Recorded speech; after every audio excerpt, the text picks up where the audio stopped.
Today I stand on the land of the Gadigal people of the Eora Nation. I pay my respects to their elders, past and present. I pay my respects to any Indigenous First Nations people that are here today.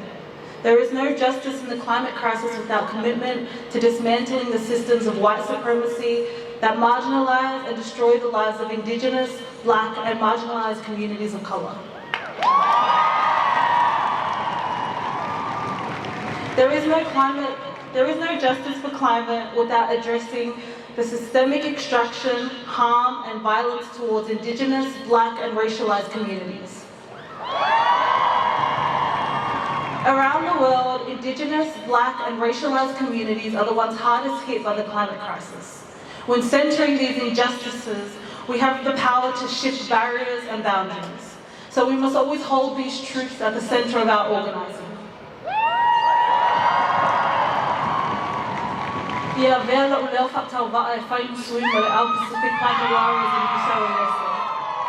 an honour to stand before you today as a representative of the Pacific Climate Warriors. The Pacific is on the front line of the climate crisis, and the Pacific Climate Warriors, a network of young Pacific people from 15 island nations, Australia, Aotearoa and the US, are working together to show the world what true climate leadership looks like.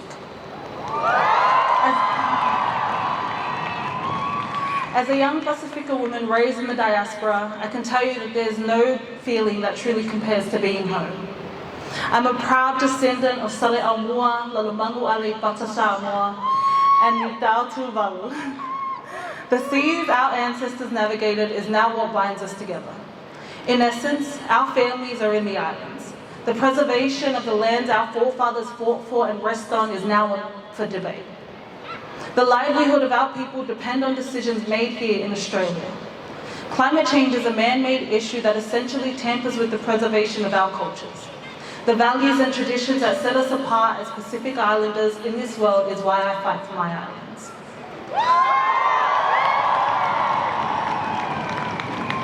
The land that sheltered and nurtured my ancestors is the same land that my grandchildren have the right to live on. This is why I fight for my islands. For many of us who have visited our island homes, you know what I mean when I say there's something that our islands provide for us that Australia could never.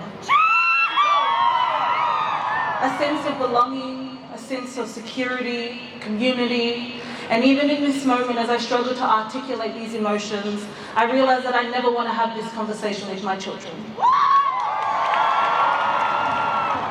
I never want to feel scattered for words. I want them to be able to go home and feel at home, to experience the islands for themselves. I want them to feel the cool air while the sun is high in the sky and hear all of the roosters of the village cry one after the other as the sun peeks into the horizon.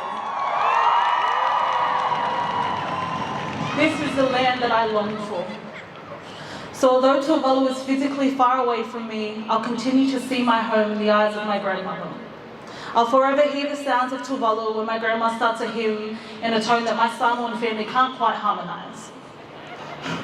It's an unspoken rule or a common principle that when you grow up, you'll look after your parents.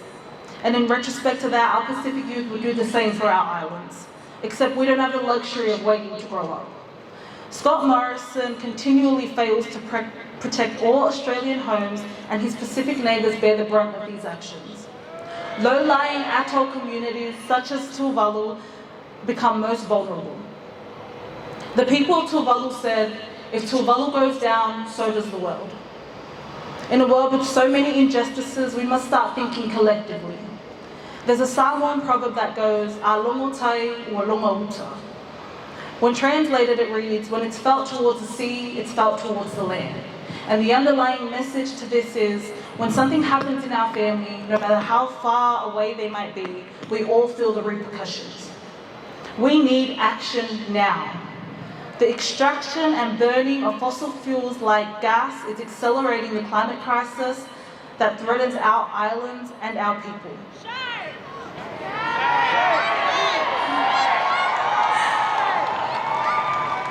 The climate crisis is now. We need real transformative change now. We need real leadership now. Scott Morrison continues to fail our Indigenous people. He continues to fail those recovering from the bushfires. He continues to fail all of us as we recover from the pandemic. We're here because we can't let him fail our futures.